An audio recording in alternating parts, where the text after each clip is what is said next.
primeira vez vamos começar um evento na USP verdadeiramente conservador. Tava na hora. Bom, para não perder o costume, primeiramente, Brasil acima de tudo. Deus acima de todos! Pessoal, vou chamar aquaqui para compor a mesa. Eu quero que vocês recebam com uma enorme salva de palmas a professora Paula Marisa.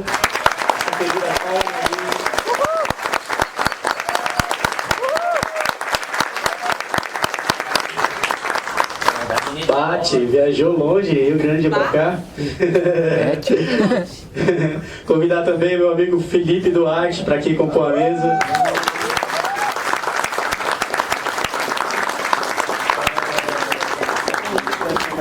Felipe Duarte, para quem não conhece, faz parte da executiva da Unecom. E daqui a pouquinho o Nicolas está chegando. Para quem não sabe, o Nicolas ele mora em Minas Gerais. Ele acabou atrasando no ônibus, então teve que pegar o próximo. Então ele vai estar chegando agora aqui em São Paulo. Daqui a pouquinho já vai estar aqui com a gente para conversar. Por isso ele vai ser o último da fila a falar. Tranquilo? E como todo bom evento onde há patriotas, eu peço que todos vocês, em posição de respeito, se levantem, porque nós cantaremos o hino nacional.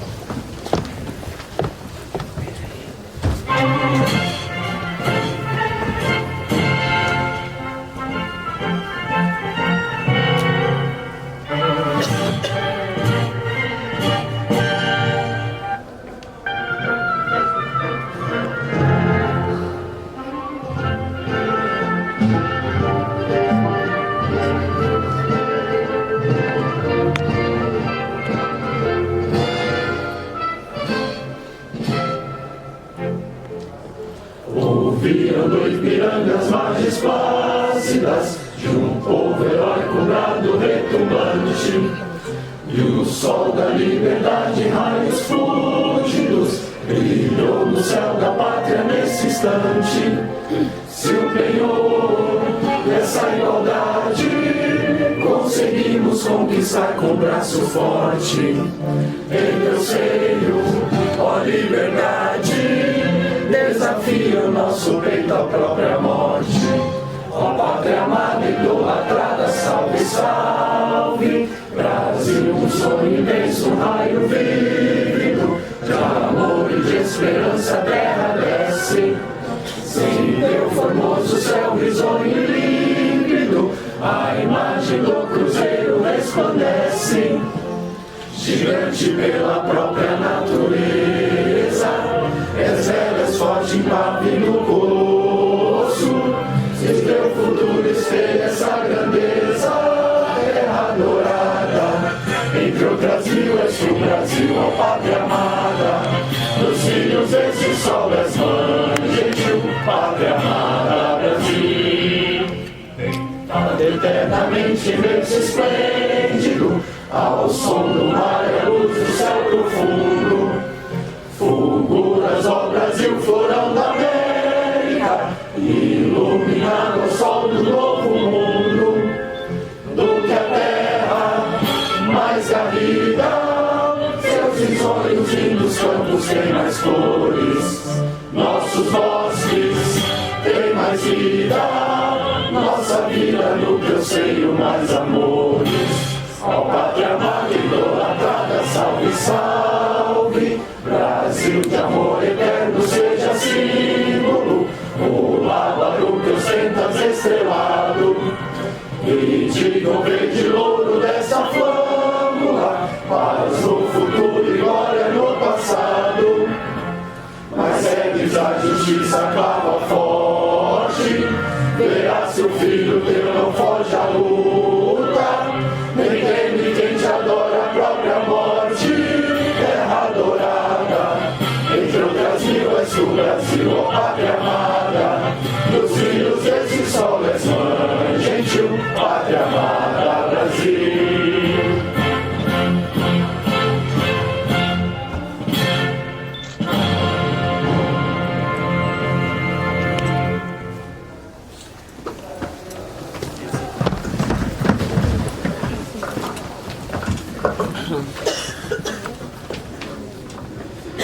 Primeiramente, queria agradecer a presença de todos aqui. É com muita alegria que a gente abre esse evento. É o primeiro evento do movimento conservador e da União Nacional dos Estudantes Conservadores aqui na Universidade de São Paulo. Esse é um momento histórico para nós, porque nós encontramos muitos impeditivos no caminho, né? Faz muito tempo que a gente gostaria de realizar um evento desse, para vocês terem ideia, desde 2016 a gente está conseguindo agora, é um tempinho, né? Mas isso mostra o quanto a tomada de espaços à direita ela é importante e como isso acontece de forma gradativa. Nós temos um histórico enorme vou dizer para vocês, não um histórico de confusão, mas um histórico de luta pela liberdade de expressão, de luta pela liberdade de pensamento, de luta pela liberdade de conseguir se expressar, se posicionar e não ser criminalizado por isso. E muitas pessoas chegaram ao cúmulo do ridículo de dizer: olha só, vocês estão querendo provocar, vocês estão fazendo um evento na Universidade de São Paulo. Mas como assim provocar, meu Deus do céu? Essa universidade é pública, não é pública? A USP é pública. Se pode haver um evento, como aconteceram muitos aqui, né, contra o juiz Sérgio Moro, contra a Lava Jato, a favor do Lula, sei lá mais o que. Se pode acontecer esse tipo de evento, por que nós não podemos ocupar o mesmo espaço? Por que a gente não pode ser uma voz dissonante? Por que a gente não pode fazer esse nível de ocupação também? Por isso que eu marquei, trouxe aqui a professora Paula Marisa, trouxe aqui o Felipe Duarte, daqui a pouquinho o Nicolas está chegando também, porque isso mostra um novo posicionamento, uma nova ocupação de espaço que a gente está fazendo, não só na USP, mas eu tenho certeza que em muitas outras universidades também, Unicamp, Unesp, e já estou conversando com diretores e reitores de outras universidades para poder abrir esse mesmo tipo de espaço para a gente poder fomentar dentro do ambiente estudantil uma outra realidade. Porque é incrível. Daqui a pouco o Nicolas vai falar melhor sobre isso. Tenho certeza de que o Felipe também vai abordar o tema com bastante parte técnica a respeito do conservadorismo, etc. Vê aqui que ele veio cheio de livro para poder falar. Então, graças a Deus, ele vai ficar com a melhor parte. Mas o evento basicamente vai ser isso. O Felipe Duarte vai falar. Depois, na sequência, eu vou passar para a professora Paula Marisa e depois o Nicolas, tá bom? Vocês que quiserem participar, fiquem à vontade para poder fazer pergunta, para poder fazer intervenção. O evento também é totalmente de vocês. Tranquilo, pessoal? Então, para começar, eu gostaria de pedir uma salva de palmas de vocês pela coragem que vocês tiveram de vir aqui, porque muita gente não veio para desse jeito. De jeito nenhum, rapaz. Depois do que aconteceu com o André, rapaz. Pois é, pessoal. Vocês tiveram a covardia que aconteceu no último debate que nós fizemos aqui a respeito do Escola Sem Partido, né? Infelizmente armaram uma emboscada pro André e também pra Cecília, de um braço aqui, aquela moça ali é guerreira, ela apanhou de 4 homens e tá ali agora, ó. Tá vendo? 4 homens que são o quê? Contra o Escola Sem Partido. Aí os machistas, né? Depois os machistas somos nós, né? Então, eu queria parabenizar a coragem da Cecília, parabenizar a coragem do André, parabenizar a coragem de todos vocês que vieram aqui. E é através dessa coragem, dessa força de vontade, dessa disposição de vocês de ocupar espaço na Universidade de São Paulo, é que nós vamos dar força também, disposição para outros estudantes que se identificam com as mesmas pautas, que se identificam como conservadores, para fazer ocupação de espaço também à direita, na USP, na Unicamp, na Unesp, na Universidade Federal, Universidade Municipal, Universidade Particular, onde quer que seja. Esses espaços são nossos também. Acabou o tempo de vocês serem criminalizados. Vocês não são criminalizados, porque ser conservador não é crime. E nada melhor para falar sobre o que é ser conservador do que o nosso amigo Felipe Duarte. Fica à vontade, Felipe. Uma salva de palmas para o Felipe, pessoal. Boa noite a todos. Primeiramente, agradecer o deputado Douglas Garcia. É um prazer falar aqui sobre conservadorismo. A gente tem tantas pessoas qualificadas no movimento, na Unicom, no Instituto Conservador, e ser escolhido para fazer e cumprir essa missão é uma honra. Uma honra também a professora Paula Marisa, realiza um grande trabalho aí, o terror da esquerda, dos isentões também, né? Gabinete do ódio. Quem faz parte do gabinete do ódio aí, levanta a mão. Boa. Queria começar aqui falando sobre uma situação que acontece muito, é a confusão que fazem com o termo conservador, o termo conservadorismo. Tanto os professores universitários, a mídia, a esquerda a gente já sabe que joga abaixo, né? Então eles tentam relacionar o conservadorismo ao fascismo, ao nazismo, ao racismo, tudo que é de ismo aí. Só que se você parar e perguntar para o esquerdista, para de ficar falando merda e defina o que é conservadorismo, ele vai tremer na base e vai sair correndo. Ou, como sempre, vai te chamar de fascista. Ele não vai saber explicar o que é ser conservador, muito menos conservadorismo. Nem o que é fascismo. Perguntar o que é fascismo, ele não vai saber responder, né? Isso eu vejo que é uma prática comum. Inclusive agora na última quinta-feira, eu sou estudante de História, né? Quase um milagre, estudante de História conservador. Estava na aula e o professor falou, o Vitor é estudante de História também. Tem mais alguém aqui, estudante de Filosofia, História? Tem mais algum? Filosofia? Professora? Nossa, só. Excelente. Professor também, língua portuguesa. Língua portuguesa, excelente.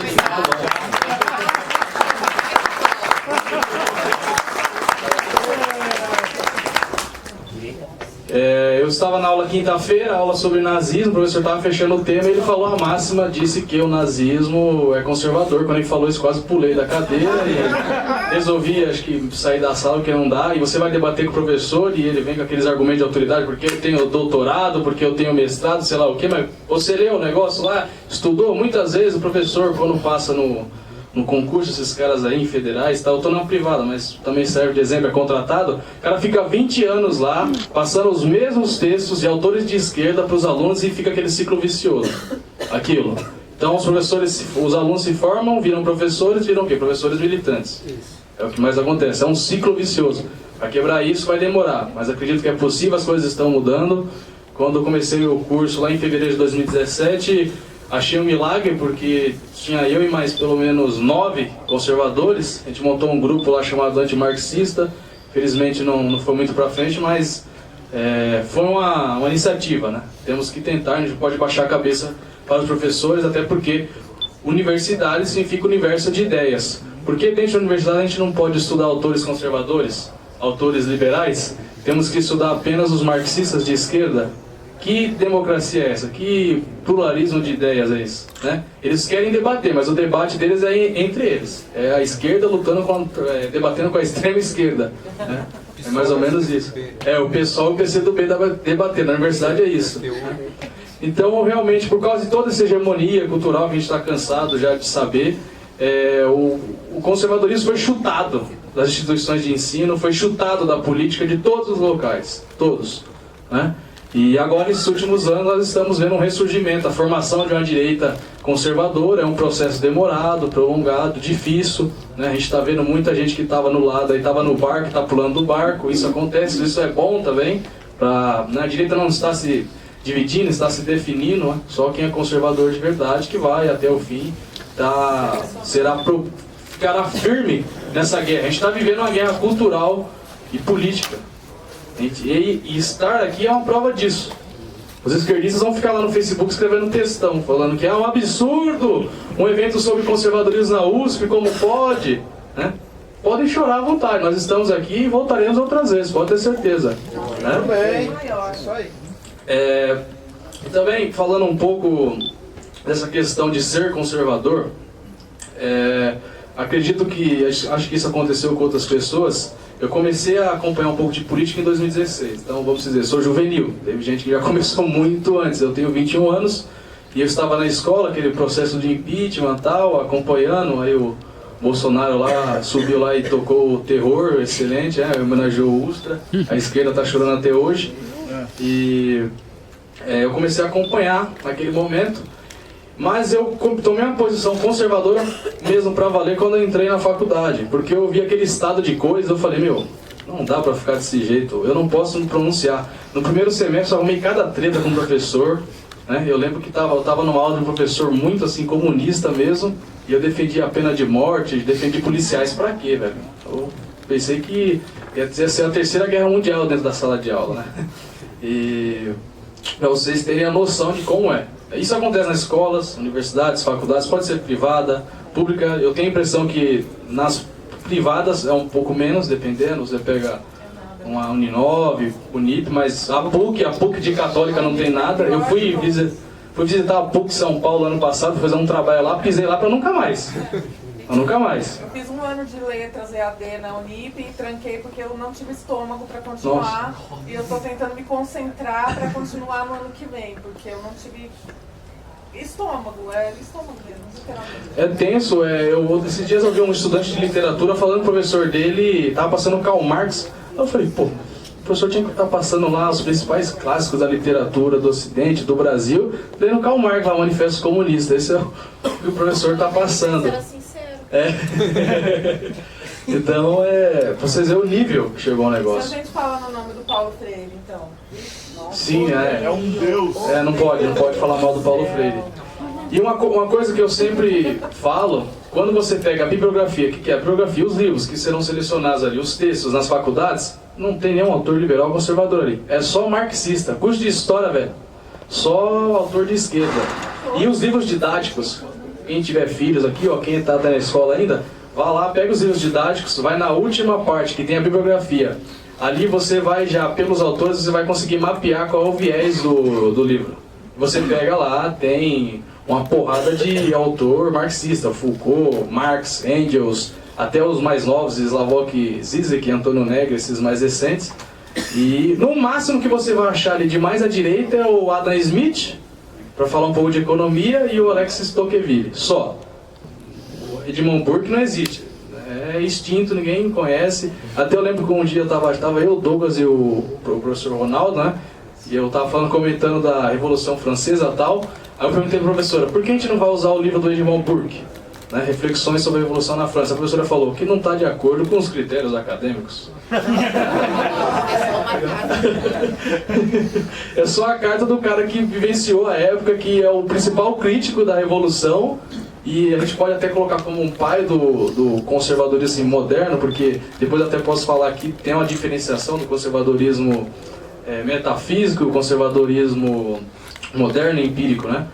E é incrível, como que a professora fala um negócio desse? Então chega num limite assim que é demais. E precisamos formar professores conservadores, além dos alunos se posicionarem, não pode ficar calado. Se você está na sala de aula e o professor começa a ditar o que você pode falar, o que você não pode, ele já vai exercer meio que uma pressão psicológica por cima de você, você vai ficar com medo por causa de nota, diploma, sei lá o que, já era. Perseguição ideológica, e aí ele vai ganhar o jogo. Se você ficar com medo, não pode ficar com medo.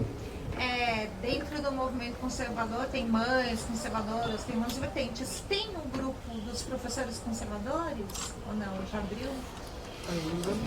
Unificado acho que não tem, mas tem muitos professores conservadores, pelo que eu sei. Essa é uma forma Por enquanto ainda não temos mães conservadoras ou pais conservadores, porque assim, a gente está arregimentando a galera agora, né?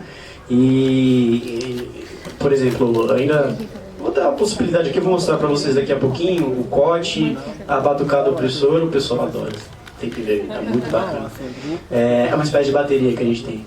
E a Unecom também, mas aquilo que categoriza sendo por gênero ainda a gente não tem, entendeu? Porque fica um pouco mais a gente precisa trabalhar mais essa questão de material humano, porque tem muito conservador com medo de participar, tá? Agora eu só pra gente conseguir fazer, porque tem o tempo dele que tá correndo, eu vou pedir pra vocês fazerem as intervenções só no final, beleza? Pra gente conseguir correr tudinho, tranquilo? Valeu, pessoal. Então, prosseguindo, realmente a situação é difícil. E pensando no conservadorismo brasileiro, esses dias eu estava assistindo uma entrevista do Silvio Grimaldo e ele fala o seguinte: o movimento conservador no Brasil nunca teve uma sequência, ele foi quebrado várias vezes. Lá no século XIX, no Brasil Império, você tinha lá conservadores liberais e tal, aí vinha a República, o período da República, o que chamam de República Oligarca, a República Velha e tal, vinha a Era Vargas. Depois, ali no final da Era Vargas, começa a se organizar a UDN, né? A UDN foi por uns 30 anos o principal partido de direita, sob a liderança do Carlos Lacerda, e até ali a gente estava em formação à direita conservadora, né? E só que a partir que tem lá, como inicia-se o regime militar, a direita começa a sair um pouco do cenário cultural e político também, né? Até porque a esquerda fica se vitimizando, mas a UDN também foi fechada com o início do regime militar também. Então não foi só os partidos lá de esquerda não, não adianta ficar fazendo esse chorinho não, porque a direita também, politicamente, teve alguns problemas, né? E quando acaba o regime militar, quem que era a direita? Não tinha, a gente entregou de mão beijada basicamente para a esquerda. Os partidos de esquerda, lideranças de esquerda, vários intelectuais fizeram a Constituição de 88, né? Uma Constituição muito enviesada, né? Com esses pensadores brasileiros marxistas e até de fora, sob influências hoje de fora também. E aí complicou. Então, às vezes veio algum, mas tinha lá o PFL, sei lá o que, pô, era esses partidos fisiológicos de uns caras, alguns liberais tal, que não exerceram, vamos dizer, não tiveram força política, nem força na sociedade civil, nenhuma. Eu acho que um marco que começa a marcar mesmo, depois do PT, do Lula aí, a gente ficou realmente sem direita nenhuma, tinha lá o Enéas, mas o problema do Enéas era o seguinte, ele estava muitas vezes sozinho, não tinha internet, não tinha militância organizada, o partido dele era ele e mais alguns caras, né? Não era uma coisa grande, não era coisa orgânica, como o movimento pró-Bolsonaro, foi uma coisa muito grande, a gente viu isso na eleição, né? E para chegar ao poder é necessária essa organização. A esquerda ficou lá 40 anos fazendo a revolução cultural, a famosa ocupação de espaços tal, por vários anos. Aí elegeram o FHC, que preparou o terreno para o Lula, né? Deu no que deu. Depois veio a Dilmanta, né? Presidenta, que é a mais tosca da história do mundo. Ó. Acho que é difícil contar alguém pior que ela. Saudadora de mandioca. E aí, nessa situação do PT, hegemonia da esquerda, 2013 é um marco muito importante. Começam a ser as manifestações, a esquerda perde o controle das manifestações, e aí o povo começa a ir pra rua e pedir um monte de coisa. Pautas que ferravam a esquerda. Combate à corrupção, aí vem a questão fora Foro de São Paulo, fora PT, tudo envolvido, até porque a esquerda não rouba por roubar, para encher o bolso.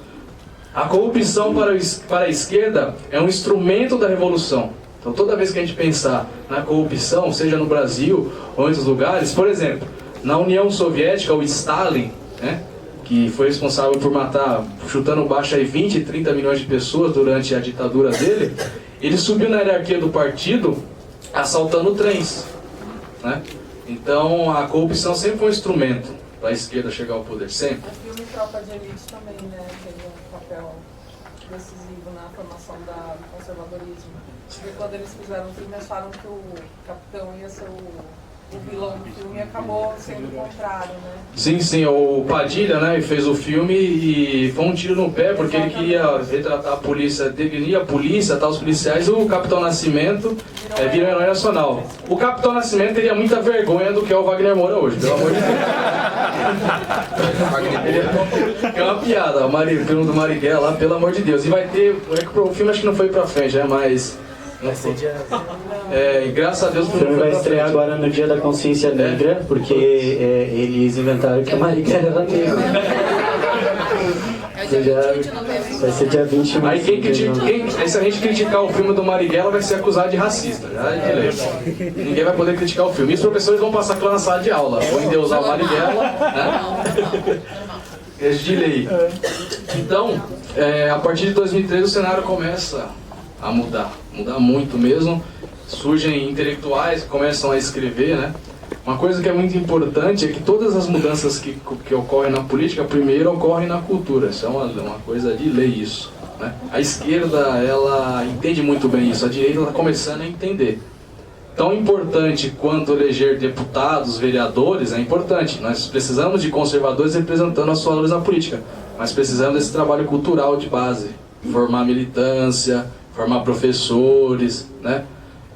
Travar a guerra cultural em vários âmbitos. Isso é muito, muito importante, né? E tem várias áreas, cada um de nós podemos atuar na que mais gostamos. Eu, como estou no curso de licenciatura, quero travar a guerra na educação. É uma missão, é difícil, né? Mas as coisas estão começando a dar uma cara nova. Eu acho que se a gente antes tinha um debate de PT com PSDB, hoje não.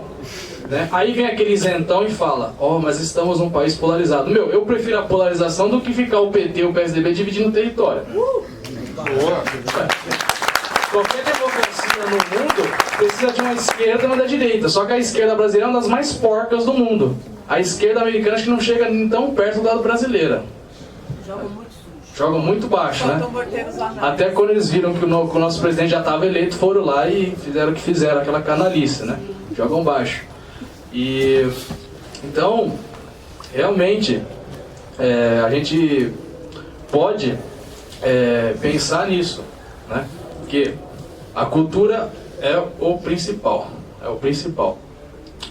E nesses últimos anos eu venho percebendo que cada vez mais pessoas estão interessadas em estudar o conservadorismo. Eu acho que a professora Paula Marisa deve ter indicado muito livro. Vão lá no canal perguntando, as pessoas chegam até você. O Nicolas, já vi o Nicolas fazendo live no Instagram. Tá na promoção. Aí, Tá ó. na promoção. Quem não for Praia Machista, todos os livros do Olavo pela metade do preço.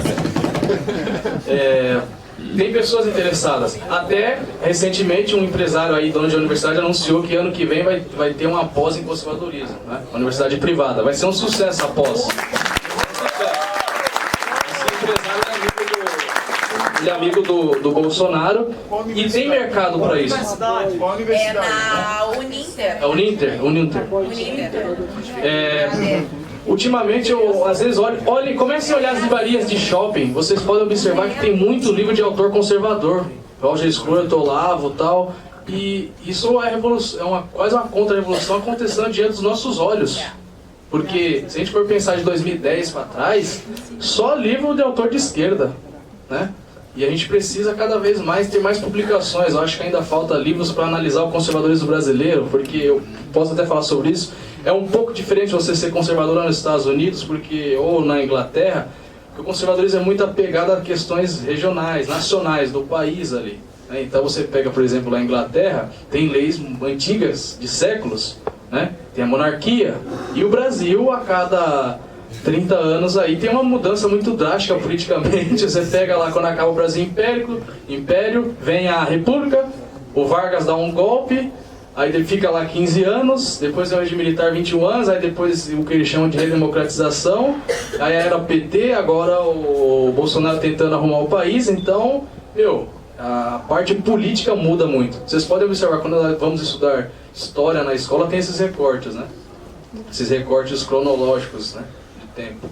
E então fica difícil, fica muito difícil. Porque agora, graças a Deus, a gente tem a internet. Sim, a internet. Porque eu tive orgulho de ter sido cara pintada.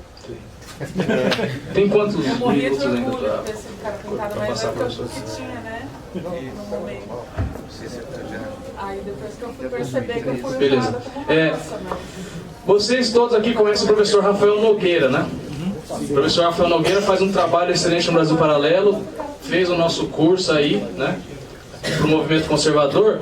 No final de 2017, ele escreveu um artigo muito bom, um artigo didático, que até o título é muito chamativo, né? Os conservadorismos do Brasil explicado até para os mais burros. Ele usa um tom bem irônico.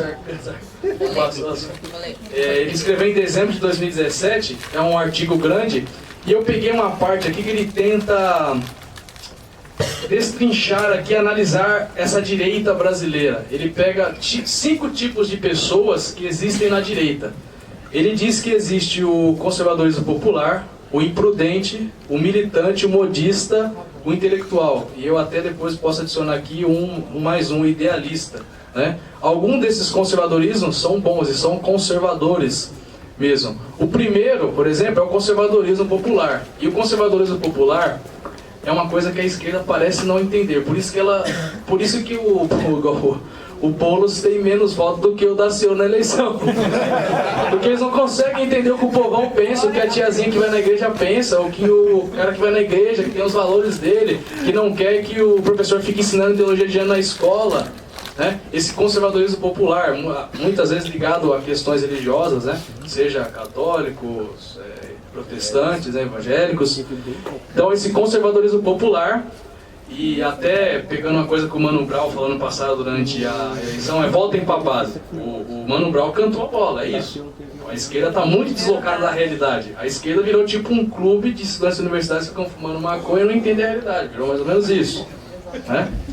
Enquanto a direita, o Bolsonaro fala lá uns palavrão, dá umas caneladas, fala de forma simples, vai lá o pedreiro e entende o que ele está falando. Esses dias, lá no meu bairro, eu vi um cara tava erguendo um muro e ele estava trabalhando com coisa do Bolsonaro. Eu pensei, pô, realmente, o Bolsonaro tem apoio de baixo mesmo. Não, do povão. Posso ter, na época da eleição, na época do Bolsonaro, o camelô que fugia da polícia falava pra mim que ia votar no Bolsonaro e o policial tava correndo atrás dele e falava que ia votar no Bolsonaro também.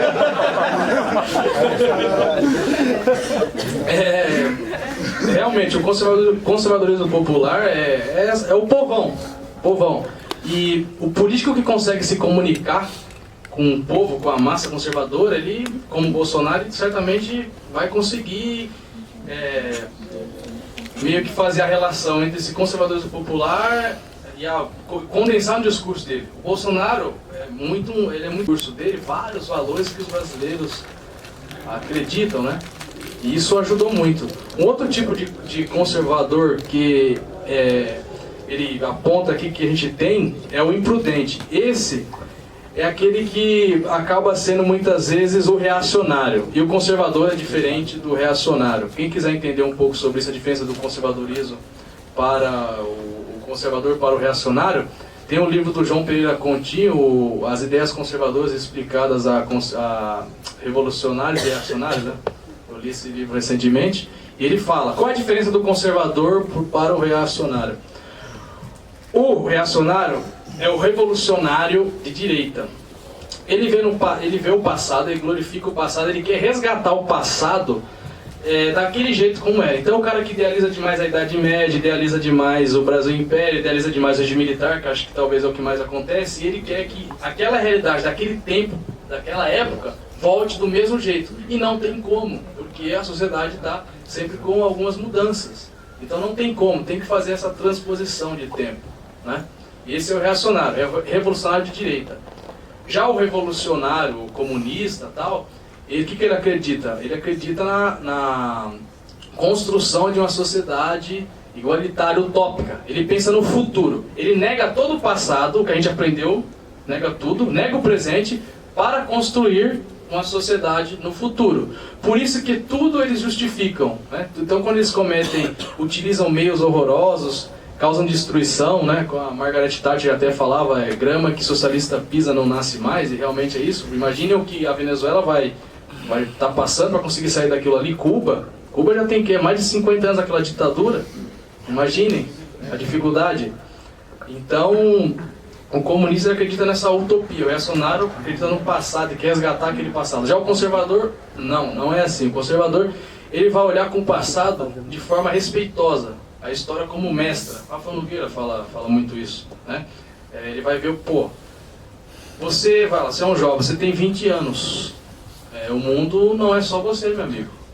Outras pessoas passaram por aqui, lutaram, escreveram coisas, desenvolveram ideias, técnicas, né? Então o passado serve como orientação no tempo presente.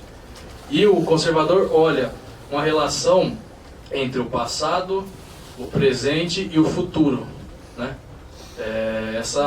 Pensar nessa visão, vamos dizer, estadista mesmo, um conservador pensa nisso. Ele não pode pensar só no passado como reacionário, não pode pensar só no futuro como revolucionário, né? Ele vê a importância disso, a importância da gente preservar essas coisas para as próximas gerações. Por isso que a família é importante, a família vai transmitir certos valores para as próximas gerações, ali, então o pai, a mãe vai transmitir valores para os seus filhos, e seus filhos transmitirão, sim, e assim vai indo. Isso que é importante, né? Sim. E um outro tipo de conservador que ele aponta aqui é o militante prudente. Esse sim vale muito a pena e é o que a gente vê no movimento conservador. Aquele cara que é engajado, que abdica do tempo dele, que vai nas câmaras municipais, gritar em defesa da escola sem partido, que vai nas manifestações na Paulista, cantar o hino nacional, que vem aqui na USP, como nós estamos aqui hoje. Né? Esse é o conservador, o militante prudente, aquele que se engaja na luta. Um outro tipo que a gente pode observar que aconteceu na eleição é o conservador modista, aquele que vai na onda. Eu vejo isso aconteceu com jovens, muitos amigos assim, meus que não se interessavam por política, mas achavam interessante, engraçada a figura do Bolsonaro, aquelas coisas de memes e tal. E eu até dizia que os memes muitas vezes foram importantes para meio que mexer com a molecada, os mais jovens, os memes, né? É engraçado mesmo, o Bolsonaro tretando com a Maria do Rosário, e o Randolfo Rodrigues, tantas outras vezes, né? Isso acaba aí chamando a atenção. E aí acaba indo naquele embalo. Então muitos amigos assim do tempo de escola votaram no Bolsonaro, estavam junto e tal. Acabou a eleição, eles pararam, saíram fora. Estavam ali só por causa daquele tempo. Então é o modista que vai no embalo. O outro tipo de conservador, que esse é muito importante, é o conservador intelectual. Aquele que ele pode ser também um militante, como pode também defender, entender o conservadorismo popular, mas ele estuda o conservadorismo, né? Então a junção desses outros dois anteriores, esse é o conservador intelectual, né? Aquele que vai estudar o conservadorismo, que vai e vai transmitir isso para outras pessoas, né?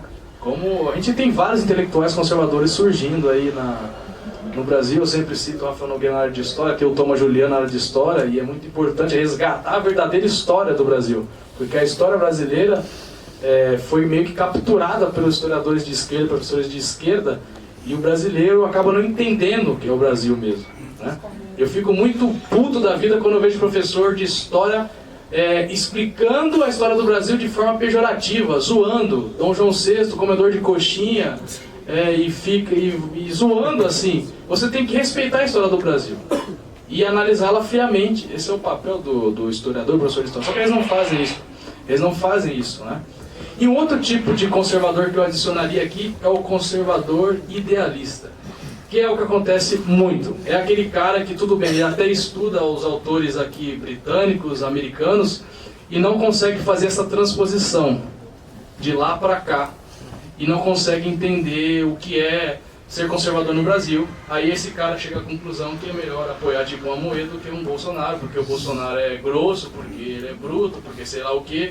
Então o cara que fica idealizando demais o que é ser um conservador, sei lá o quê, esse é um problema. E aí o cara fica deslocado da realidade. A gente vê, eu acho que os isentões que estão aparecendo são muito isso. Ficam pegando coisinhas pequenas que não tem importância nenhuma, elevando a nova potência. Isso é falta de senso das proporções, né? E isso a gente está vendo muito, então acaba tendo esse conservador idealista, né, que não consegue enxergar o que é ser conservador no Brasil hoje, né? Tem mais alguns? Pode falar? Então esses são os que eu apontaria aqui, que a direita brasileira é formada por todos esses, né? E aqui, quais são os mais importantes para a gente pensar? O conservadorismo popular, ok. O militante prudente, o conservador, aquele militante prudente é importante. O modista não é importante. O intelectual é importante. E esse idealista a gente tem que escantear, né? Porque ele não vai ajudar, vai mais atrapalhar. Então esses foram alguns pontos aqui de pessoas que a gente tem na direita, né, que podem ser conservadoras, mas não estão entendendo muito bem o que é ser conservador. Então, até essa parte acho que é muito importante. A gente tem que diferenciar, como eu expliquei, o conservador do reacionário. Mas a gente brinca, lógico, mas reaça, sei lá o que, zoa, é brincadeira, né? Opressão, tal, faz parte. Isso é a linguagem da internet, a zoeira, faz parte. Aí, no Brasil é brincadeira, que a gente pode nem fazer meme, que já querem criar essa CPMI da fake news aí, que é uma vergonha, né? Aí vai lá um deputado, que é uma CPMI da fake news, e pega o print de um perfil falso do lado. Então, só o Brasil vai tirar as coisas dessas mesmo, mas espero que a CPMI aí não dê muita coisa, que o tiro acho que vai sair contra eles mesmos. Eles vão acabar, vão continuar passando vergonha. Todo mundo que ele chamar ele lá, vai humilhar eles. Imagina o Douglas indo lá, o Edson, a professora Marisa, o Douglas vai ir. Então, o Douglas lá, eles vão se arrepender. O Alexandre Frota vai sair correndo, vai se arrepender.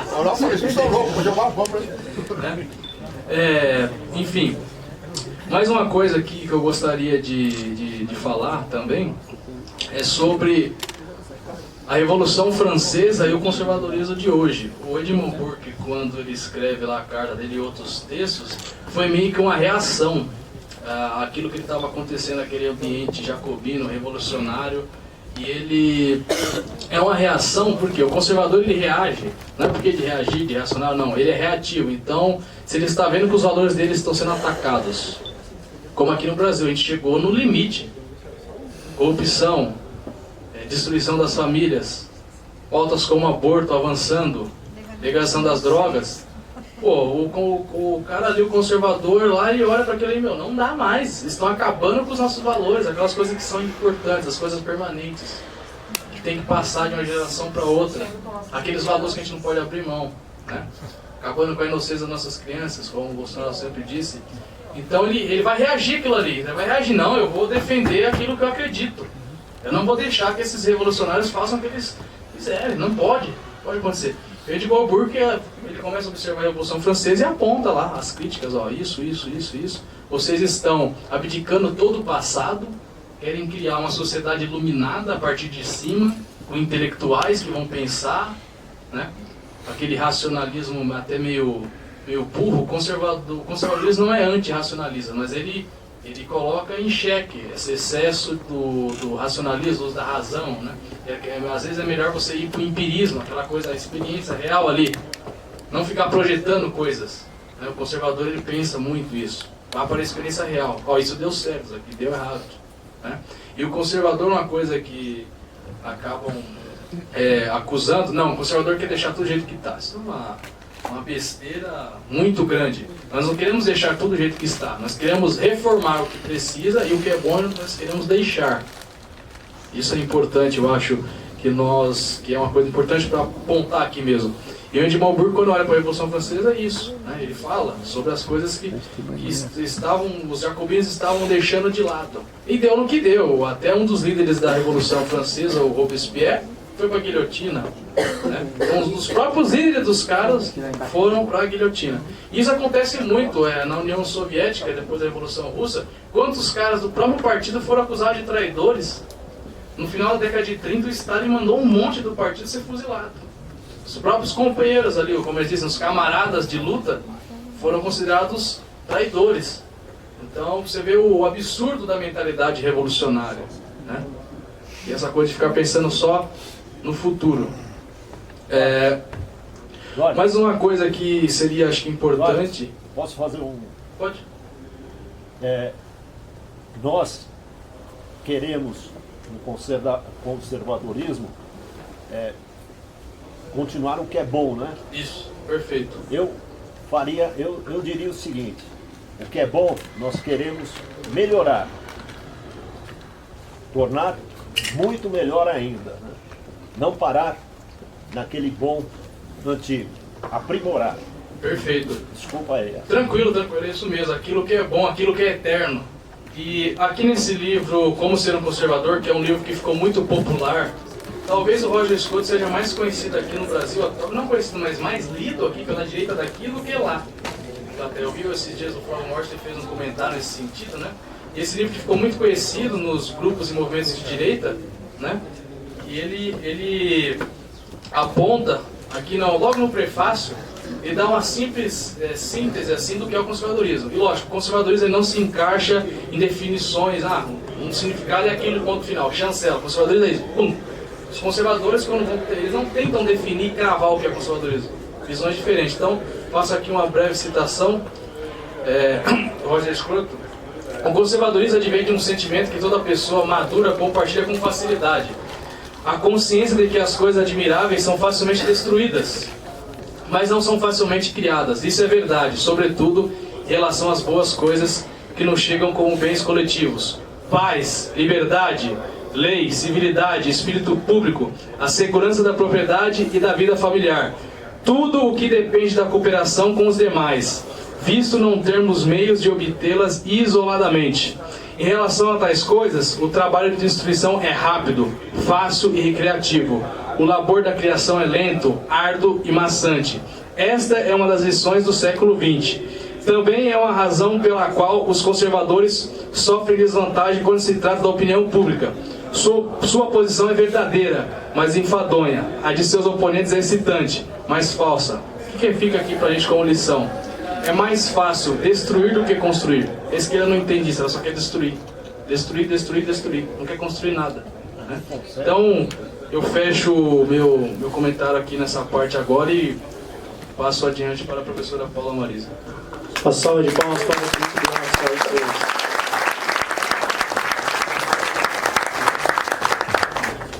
Bom, já está entre nós. Queria convidar aqui, queria que vocês recebessem uma salva de palmas, Nicolas Ferreira, veio lá. Teve gente que veio de Minas Gerais e chegou antes de você aqui, ó, tá vendo? Seja bem-vindo, pessoal, também da Direita Minas. Nicolas, ele é coordenador da Direita Minas. Daqui a pouquinho o Nicolas vai falar também um pouco da experiência dele a respeito desse mundo, né, universitário que ele viveu. O Nicolas, o pessoal adora ouvir a história dele um pouco. Quem fala história dele, acho que ele tem 76 anos. Mas ele já tem uma história para contar, acreditem, né? E vai ser interessante ouvi-lo aqui. Senhoras e senhores, com vocês, professora Paula Marisa.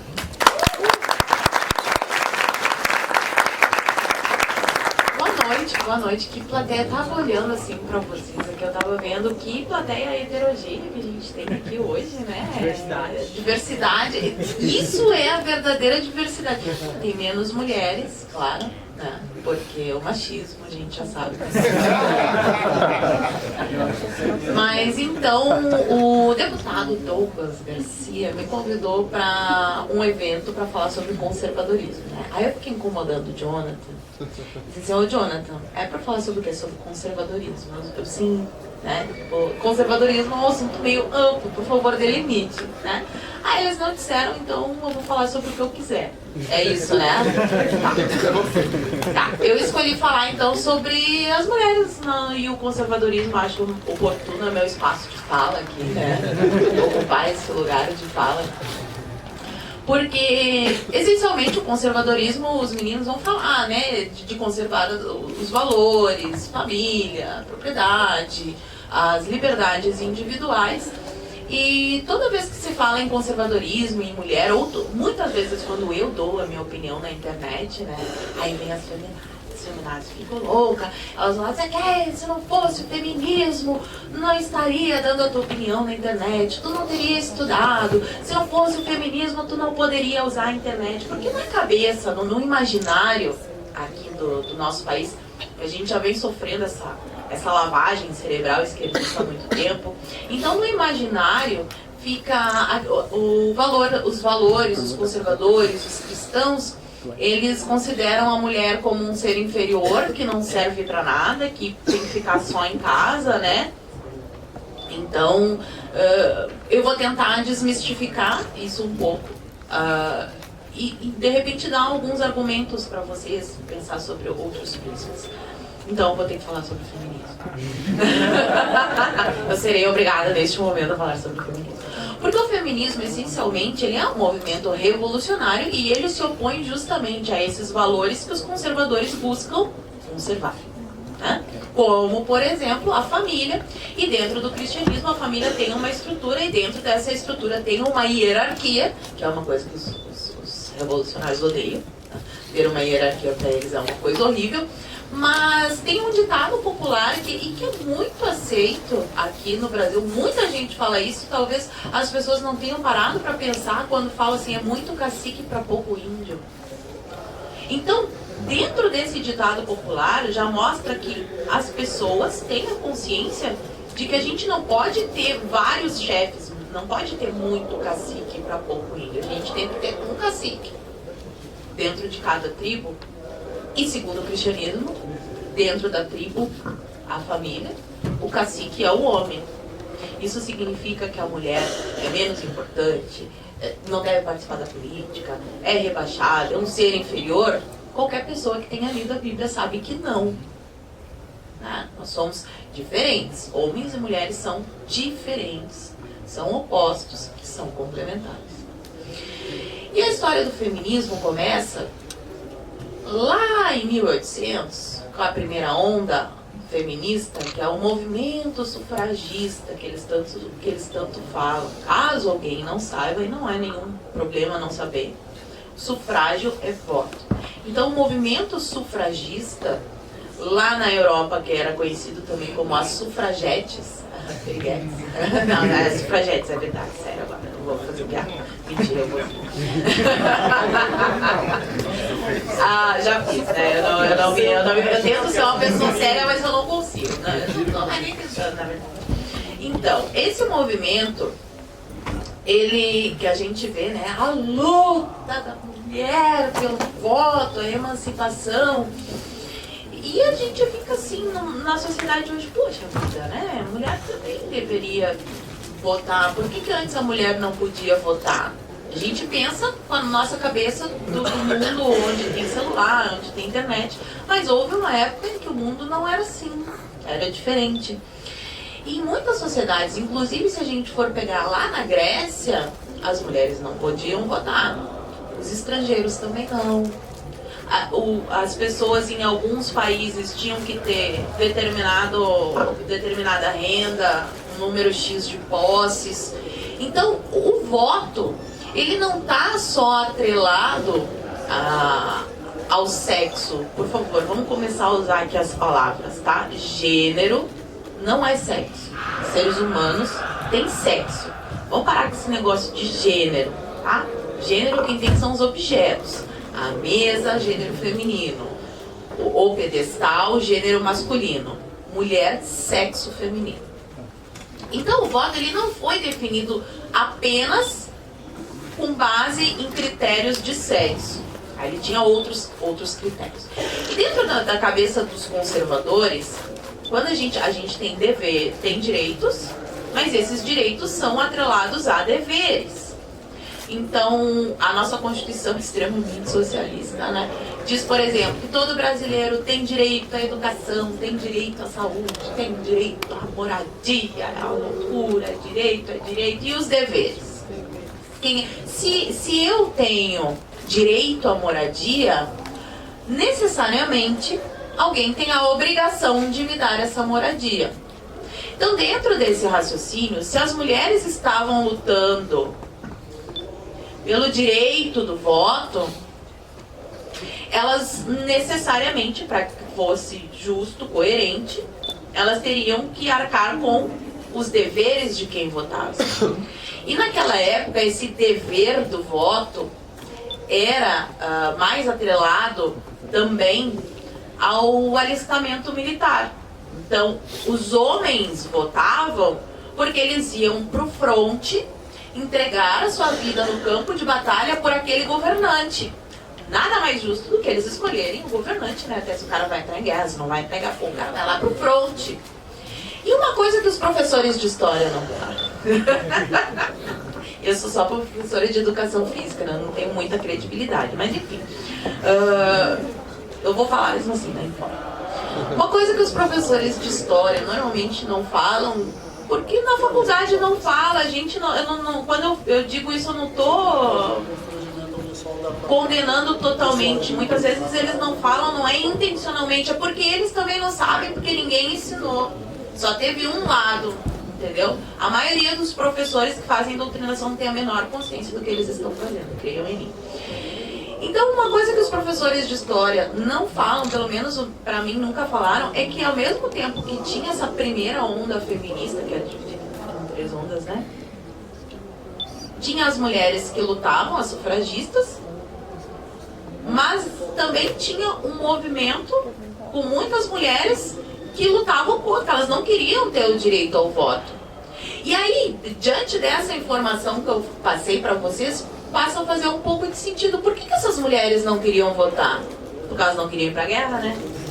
Sou boba de nada. Eu também, se eu tivesse de nada, tem que ir pra guerra, eu não quero votar. Confio no meu pai, no meu irmão. Porque afinal de contas, se a gente for pensar mais um pouco, quem é que votava? Os homens da família. Eu confio no... Tá, tudo bem, né? Tem algumas famílias que não dá. Tá, mas é complicado. Mas enfim, tá? Vocês conseguem entender a ideia. Então, essa primeira onda feminista, ela não era uma luta pelo direito das mulheres. Ela era uma luta pelo privilégio de votar. Porque quando a gente luta por um direito sem querer ter a obrigação correspondente, isso não é um direito, isso é um privilégio. Se o outro tem o direito ao voto porque tem que ir pra guerra e eu quero o direito de votar, mas não quero ir pra guerra, então isso é um privilégio. E o movimento feminista, ele é sempre uma luta por privilégios e não por direitos, né? Mas o voto feminino, se a gente for analisar a história, toda a evolução, esses avanços que a gente teve, ele seria uma consequência natural. Tanto é que ele não foi conquistado pelas feministas, é mais uma mentira. Então, quem concedeu o voto às mulheres foram os homens. Porque por mais que o feminismo queira colocar esse movimento revolucionário, que é um braço do movimento revolucionário, o feminismo, ele queria colocar como se as mulheres antes, quando dentro de uma estrutura conservadora, eram inferiores aos homens e tinham que se submeter e tinham menos direitos. Na verdade, não é bem assim a história toda. E aí a gente vai avançando. E outro argumento que a gente ouve muito é que a mulher não tinha o direito ao mercado de trabalho. Já lá pela segunda onda, começa essa história de direito ao mercado de trabalho e revolução sexual. E aí a gente tem algumas coisas que vão culminar também na educação e no quadro que a gente tem hoje, quadro mundial, mas a gente vai analisar mais aqui também no Brasil. Por quê? Dentro do pensamento conservador, tem essa hierarquia que eu falei, o homem é o chefe da família e a mulher é submissa a ele. Sim, é verdade, isso é verdade. É aquela história, né? 2 e 2 são 4. Então a mulher... Mas não é bem assim. Dentro da estrutura conservadora, o homem tem que amar a sua mulher e dar a vida por ela. Então ela não vai ser submissa a um idiota que chega em casa, esculhamba ela, pau lá, bota ela no quarto, no outro dia abre o quarto, agora vai limpar a casa, vai lavar roupa. Não é isso que o conservadorismo prega. A submissão da mulher, ela é condicionada a isso. O homem vai amar essa mulher, dar a vida por ela e prover o sustento da casa. Então esses eram os papéis, eles eram muito bem definidos. O homem saía para trabalhar, né? E a mulher ficava em casa. E hoje, aí as feministas começam lá, esses subados cabeludos, né? Gritando, oh meu Deus, direito ao mercado de trabalho. É muito bonitinho hoje em dia a gente lutar pelo direito de trabalhar. Então, eu vou colocando pra vocês entenderem as aspas, tá? Vocês entendem as ironias, são pessoas inteligentes, não se fazem engano. Vocês entendem, né? Tá, que bom. Então, é lindo hoje. Alguma vez vocês já viram assim, um movimento feminista pelo direito de trabalhar no caminhão de lixo? O direito da mulher ter o alistamento obrigatório? O direito da mulher trabalhar em serviços perigosos? Na companhia de... Nós queremos cota de 50% na função aquela que arruma lá o poste no meio da tempestade. Não. Então hoje é muito lindinho a gente falar que as mulheres têm o direito ao mercado, conquistar o direito ao mercado de trabalho, porque a gente sai de casa, pega um carro, ou um ônibus, ou um metrô e vai para o trabalho sentadinha numa recepção, com um computador, ou então trabalha lá numa loja de, sei lá, vender roupa, joias, ou vai até uma escola que tem tudo, né, para dar aulas. Trabalho hoje não é trabalho braçal, ele é um trabalho intelectual. Intelectualmente, os conservadores veem as mulheres igual ao homem. Qual que é a diferença? A diferença ela é biológica e não tem como negar. Aí as feministas se enlouquecem, porque realmente é uma coisa que está todo mundo vendo ali, não tem como negar. Mas e lá nessa época, antes da Revolução Industrial, antes de existir o celular, antes de existir o computador e a internet, como é que era trabalho? O que era trabalho? Era trabalho braçal. Tinha que sair de casa, cavar, sei lá, um poste, arar, burro, e plantar, e etc. Caçar, exatamente, para trazer comida.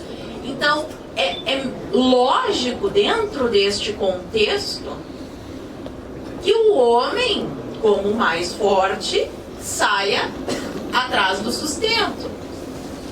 E a mulher, ela era oprimida, abnegada e torturada e ficava num lugar muito ruim chamado casa. Sofrendo horrores em casa. E ainda tem a cara de pau de dizer que as mulheres eram consideradas inferiores. Então, dentro dessa estrutura toda, levando em conta todas essas, sem aquele pensamento simplório, ai, 2 e 2 é nada. Vamos levar aqui todas as variantes do cálculo, é uma expressão complexa. A gente não está falando de aritmética simples. A gente está falando de contexto social. Dentro desse contexto, E muitas pessoas não param para pensar nisso. Eu, há pouco tempo atrás também, nunca tinha parado para pensar nisso, né? Dentro desse contexto todo, será que as mulheres realmente elas eram oprimidas? E será que as mulheres eram proibidas de trabalhar? Não. As mulheres nunca foram proibidas de trabalhar. As mulheres pobres, as escravas, em toda a história da humanidade sempre trabalharam. Mas antes as mulheres não precisavam